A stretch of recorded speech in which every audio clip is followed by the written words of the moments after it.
Morning guys, Sunday 21st of October, and it's not a bad morning at all. I'm happy with the heater in the greenhouse, but there again we've had no frost. We'll keep an eye on that one as it goes. Now, I've thought about my back fence. I was using bottles, you know, stack them on canes. I'll show you.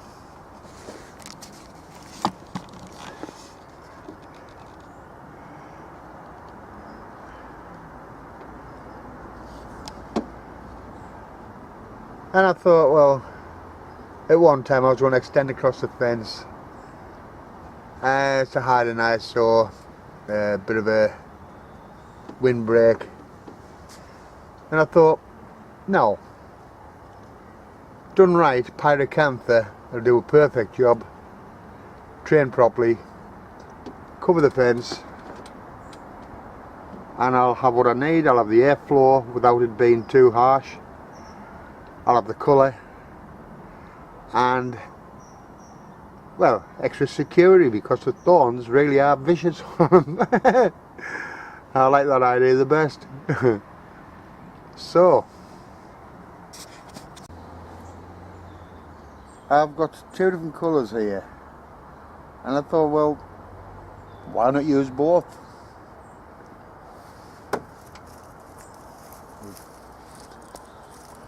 Beautiful yellow berry. That's a must.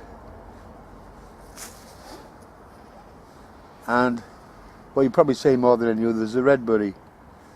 And both colours fantastic.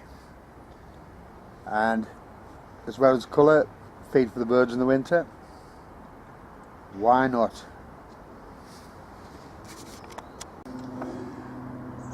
You know, anybody can take cuttings. There's so many ways of doing it. I'm gonna do one slightly different this time. It's called a mallet cutting. Normally you do them with probably the more difficult shrubs like your mahonia, the late spring flowering shrub, berberis, which your councils use a lot of in the streets. Well, let's face it, nobody's going to destroy them. Their thorns are vicious as well. But the berries are fantastic. There's so many varieties. Lovely plants. But this one, mallet cutting. Now let's get it on screen. Basically, you're taking a cutting off the main stem. About half an inch out of the side of the base. I can cut it. There it is. Half an inch out of the side of the base. That's, well, what does it look like? A mallet, basically. Cut it down to about 8 inches. For now, just take the side shoots off.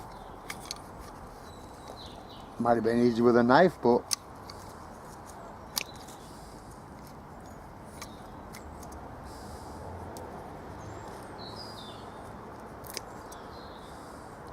there's not so many thorns. Well, he is down there. Get the thorns, don't try and rip them out, just cut them off. You'll only cut yourself to ribbons.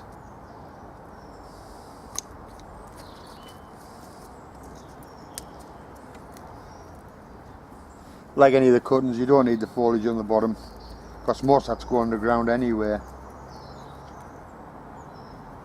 Now, there it is. One mallet cutting. Finish it off. Get my knife out. Right.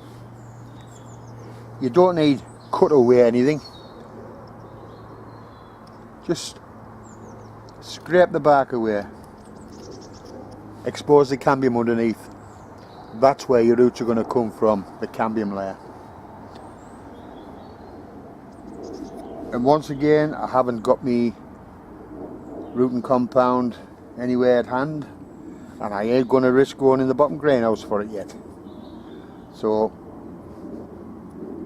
at the moment. I'm putting it in as is. But that's one example of mallet cutting. When I label it up, I'll put the label beside this for next spring. Okay guys. Mallet cuttings aren't a new idea.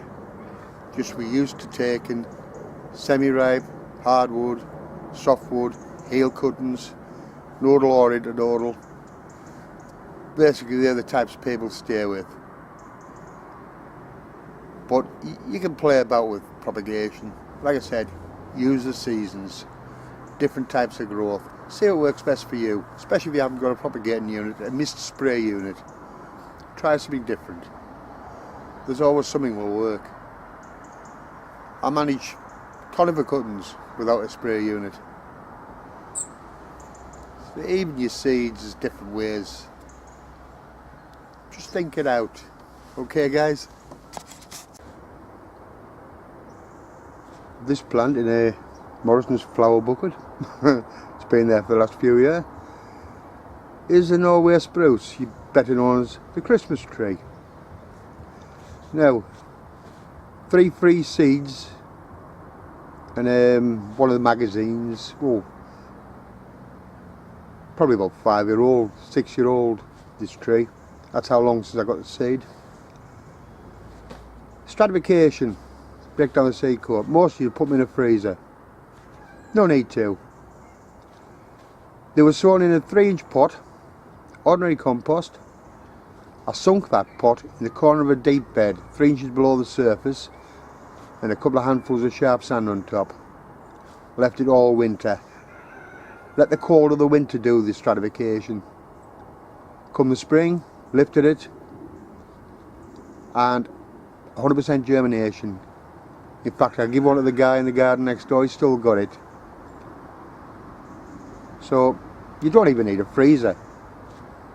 Sink your pot, corner of the deep bed, keep below the surface, the frost will still reach it. Not a problem. It can be done, you can all do it. Right guys, time out for a coffee. Be weird with this. Here's a little chat. I've had some lovely replies off a lot of you guys, and a recent one says, I'm an inspiration. I'm in a position where I have no other option but to do things the hard way, and I'm willing to help other people in a similar position. In truth, the inspiration is you guys. Oh come on, we've got 2 people, a good example, Bill and Val, Bill's 2 plots of heaven. They're having a good laugh all the way along. Alright, I'm on my own down here, I still enjoy it. I'm still able to laugh at myself. But all you guys give inspiration whether you know it or not. And I love going through the videos. In fact, this year I'm going to do something that I don't normally do. I'm going to ease the problems of the cramped situation in the greenhouse for next spring. I don't normally do my sweet peas in the autumn, but I'm going to. Keeps the space available for something else. I'm going to put some peas and broad beans in shortly.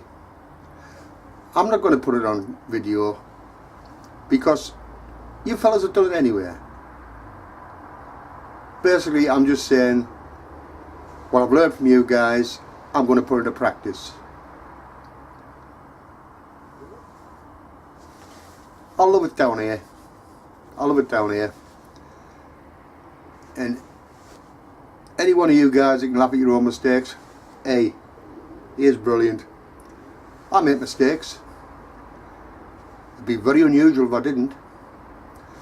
If you checked the last video I did, me sprouts, have you noticed the gap between each sprout on this stem? I know why. debris netting serves a good purpose, but casts a lot of shade, and that's the result. I watched a video last night, somebody mentioned about the netting for brassicas, said it was too dear. Wait till this time, well, like a month ago, Wilco's was selling stuff off cheap,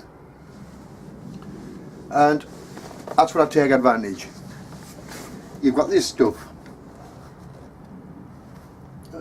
it's just garden netting, but the problem is they never seem to cut it square.